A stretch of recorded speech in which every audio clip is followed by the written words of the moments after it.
Salut à tous, donc là nous sommes dans les derniers jours du mois d'août, c'est bientôt la rentrée d'ailleurs pour certains d'entre vous et le mois de septembre qui s'annonce, ça veut dire pour moi la moisson du tournesol, c'est généralement la période où on va le faucher. Particularité de cette année, le tournesol est un petit peu en avance, donc il faut que je m'active, il faut que je prépare principalement la coupe de la moissonneuse qui est ici dételée.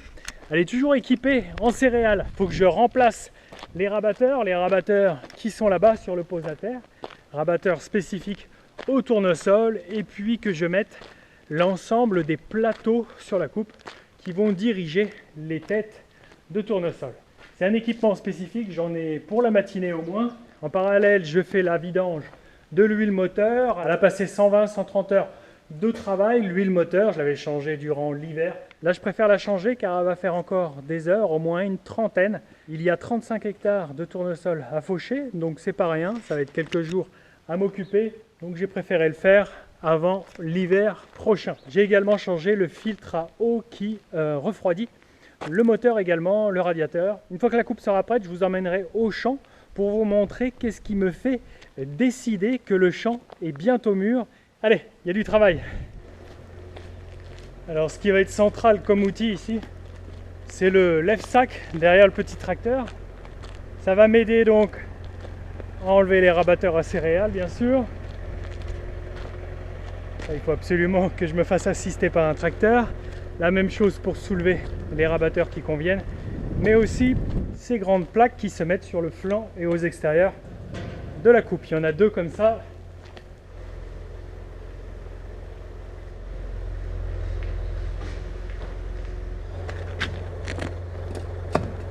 Il faut que je désolidarise ici la chaîne d'entraînement. Je dois découpler ça, enlever les petits écrous-boulons de 13, sangler comme il faut, faire deux points d'attache, défaire donc la fixation des vérins. Et au passage, les réparations que j'avais fait cet hiver sur la coupe, eh bien, ils n'ont pas bougé, hein, nos plaques d'acier sont toujours là, ça c'était nouveau, sur tout du long. On avait rajouté 60 kg de matière et c'est déjà en train de s'éroder, de se faire manger par les frictions. La coupe touche les cailloux et du coup au fil des années ça va aller assez vite, il faut que je surveille, ça va continuer de s'user. Et puis le fond de coupe également, on l'avait revu entre autres. Voilà, voilà, c'est propre. Allez, on arrête de causer.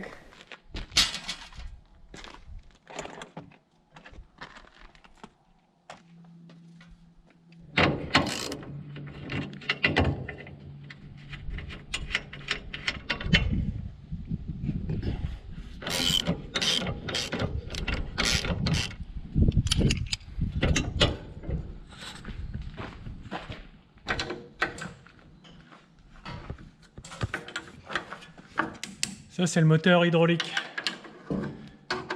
qui entraîne une chaîne là-dedans et qui entraîne la rotation des rabatteurs.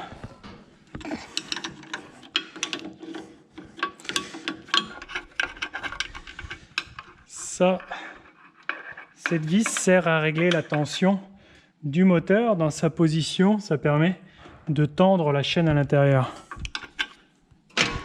Et là, je le détends.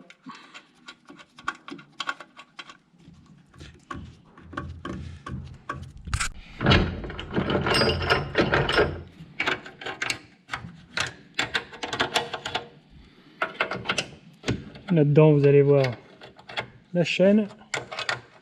Là, il faut que je trouve l'attache rapide. Elle est là.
Voilà, je vais le laisser ici entreposer quelques jours dehors et lorsque j'aurai terminé les tournesols, je les remettrai sous la coupe et à l'abri. Malheureusement, les rabatteurs à tournesol sont toujours un petit peu dehors. On manque généralement de place sous les hangars, il n'y en a jamais assez. Là maintenant, j'ai le champ libre, je ne vais pas mettre les rabatteurs à tournesol tout de suite. Ils vont être volumineux et puis ils vont me gêner pour mettre tous les plateaux. Donc c'est l'étape maintenant.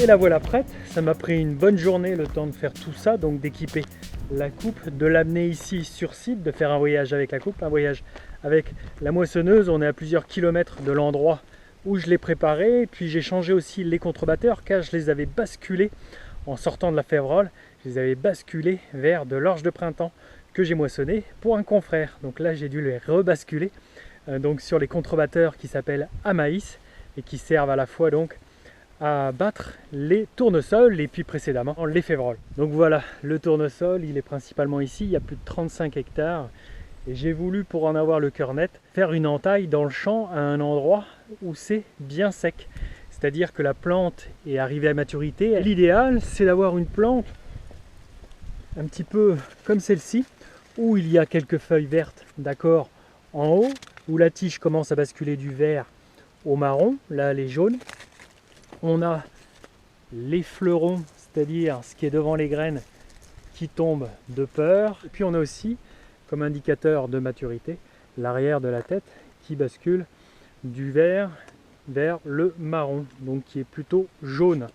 Donc là, ce que vous voyez, c'est que là, je me situe dans une zone où c'est pas complètement mûr. Il y a certains pieds qui sont mûrs, mais d'autres qui sont encore verts. Donc ça, lorsque je moissonne ça, ça monte du vert. Donc il n'est pas question d'attaquer ici, mais je vais m'arrêter quelques jours car il ressort, après avoir emmené l'échantillon à la coopérative, qu'il est à un taux d'humidité de pas loin de 10%. Donc on est un petit peu au-dessus de la norme de 9%, c'est-à-dire qu'au-delà de 9, si je livre des remorques, eh bien on devra sécher la marchandise et ça occasionne un coût pour la coopérative qui m'est répercuté. Et ça fait fonctionner donc un séchoir.